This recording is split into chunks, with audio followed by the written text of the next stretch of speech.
नमस्कार दोस्तों, स्वागत है आपका आपके अपने YouTube चैनल ममता एजुकेशन ग्रुप में। मेरा नाम है नवीन जांगीर और आज की वीडियो में जैसा कि आपने थंबनेल में देख लिया होगा, हम बात करेंगे सुबोध कॉलेज के रिव्यू के बारे में। जो स्टूडेंट हमारे चैनल पर पहले से जुड़े हुए हैं उनको मैं बताना चाहूँगा, वो सोच रहे होंगे काफ़ी लंबे समय से कोई भी वीडियो नहीं आ रही है, तो उसके पीछे कई सारे कारण हैं, लेकिन अब वीडियोस लगातार आएगी। मैं कोशिश करूँगा कि अब लगातार वीडियोस बनाऊँ।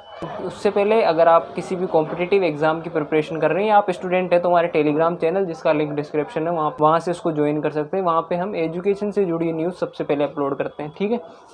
तो सबसे पहले पहला क्वेश्चन है, जो भी एक स्टूडेंट है किसी भी कॉलेज में एडमिशन लेना चाहता है तो उसके मन में सबसे पहला क्वेश्चन आता है कि यार यहाँ पे पढ़ाई होती है या नहीं होती।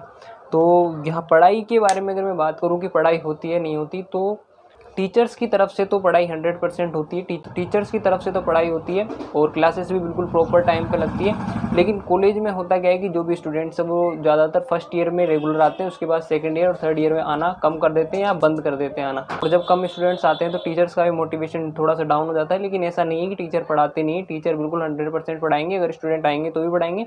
और जब मैं कॉलेज में था तो मैंने कई क्लासेस में देखा कि एक एक अगर स्टूडेंट बैठा है तो एक एक स्टूडेंट को भी टीचर पढ़ा रहा है। हमारी खुद की क्लास में अगर मैं बात करूँ तो जो थर्ड ईयर है और सेकंड ईयर है वहाँ पे सिर्फ 4-5 बच्चे ही आते थे।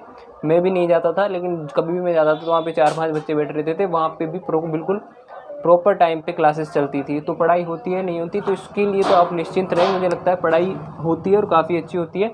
और जयपुर की मतलब बहुत सारी कॉलेजेस हैं, उनसे काफ़ी अच्छी क्वालिटी की पढ़ाई होती है, ठीक है। अगर बहुत सारे स्टूडेंट्स हैं जिनसे अगर आप पूछेंगे तो आपको ख़राब रिव्यू भी देंगे, ठीक है। और इसके पीछे कारण है कि जो स्टूडेंट है वो अपनी चीज़ से कभी सेटिस्फाई नहीं होता। किसी भी स्कूल के स्टूडेंट से आप पूछ लीजिए, वो कभी ये नहीं बताएगा कि मेरी स्कूल अच्छी है, ठीक है। किसी भी स्टूडेंट से पूछ लीजिए, जिस स्कूल को आप अच्छा मानेंगे उसके बच्चों से जाके पूछेंगे, वो बोलेंगे बेकार है। और जिस स्कूल को वो अच्छा मानते हैं उस स्कूल के बच्चों से आप जाके पूछेंगे, वो बोलेंगे ये भी बेकार है, ठीक है। तो बच्चे सेटिस्फाई नहीं होते, लेकिन वो खुद की गलतियां भी ध्यान में रखनी चाहिए और देखना चाहिए कि इनकी जिम्मेदारी क्या है कि ये पूरी कर रहे हैं नहीं कर रहे। और मुझे लगता है जब मैं कॉलेज में था तो उन्होंने अपनी रेस्पॉन्सिबिलिटी पूरी की है। पढ़ाई फीस के बारे में अगर हम बात करें तो फीस यहाँ पे 23,000 से 24,000 के बीच में, और अब तो लगातार हर साल धीरे धीरे बढ़ रही है। जब मैंने एडमिशन लिया था तो मैंने शायद 22,000 रुपये के आसपास बीएससी की फ़ीस थी उस टाइम, और अब लगातार बढ़ रही है। तो ये जो फीस है ये जयपुर की कई कॉलेजेस से, लगभग हम पाँच दोस्त थे तो उन्होंने बीएससी की। एक बच्चा था जिसकी फ़ीस मेरे से कम थी, उसकी 18,000 फ़ीस थी। लेकिन अगर जब क्वालिटी पढ़ाई की कंपैरिजन की जाए तो उसकी क्वालिटी काफ़ी पीछे थी। फीस की बात करें तो फीस तो कम ही है और फिर भी आप और ज़्यादा ट्राई कर सकते हैं। थर्ड चीज़ की बात करें, एग्ज़ाम यहाँ पे बच्चों के मन में आता है कि एग्ज़ाम कहाँ पे होते हैं। तो एग्ज़ाम अगर आप सेमेस्टर, जैसे मैं सेमेस्टर सिस्टम में था तो बिल्कुल कॉलेज के अंदर ही एग्ज़ाम होते हैं। फोर्थ क्वेश्चन है कि फेल करते हैं नहीं करते हैं। तो जब जैसे बच्चों को पता चलता है कि यहाँ पे एग्ज़ाम कॉलेज के अंदर ही होते हैं तो उनके मन में सबसे बड़ा ये आ जाता है कि यार यहाँ पे तो फेल ही नहीं करते, कॉलेज वाले तो एग्ज़ाम ले रहे हैं, क्यों फेल करेंगे। तो ऐसा नहीं है। जब मैं सेकंड ईयर में था तो वहाँ पे भी बहुत सारे स्टूडेंट्स के बैक आई, फेल भी हुए। और जैसे हम फर्स्ट ईयर में तो कोरोना था उस टाइम तो पास हो गए, लेकिन सेकंड ईयर में भी कई स्टूडेंट के बैक आई और फेल भी हुए। और थर्ड ईयर में भी कई स्टूडेंट बैक आई और फेल हुए। तो ऐसा बिल्कुल नहीं है। अगर आप ये सोच रहे हैं कि कॉलेज में एग्जाम हो रहे हैं तो आसानी से पास कर देंगे, अगर आप पढ़ाई नहीं करेंगे तो चांसेस है कि आपको फेल भी कर दिया जाए। सेमेस्टर सिस्टम में होता यही कि जब सीआईई होते हैं फिर सेमेस्टर एग्जाम होते हैं तो बच्चों के पास दो मौके होते हैं एग्जाम में नंबर लाने के। जब सेमेस्टर और सीआईई दोनों एग्जाम होते हैं तो बच्चे के पास नंबर लाने का मौका होता है, तो फेल होने की जो पॉसिबिलिटी है वो ईयरली एग्जाम की तुलना में कम हो जाती है।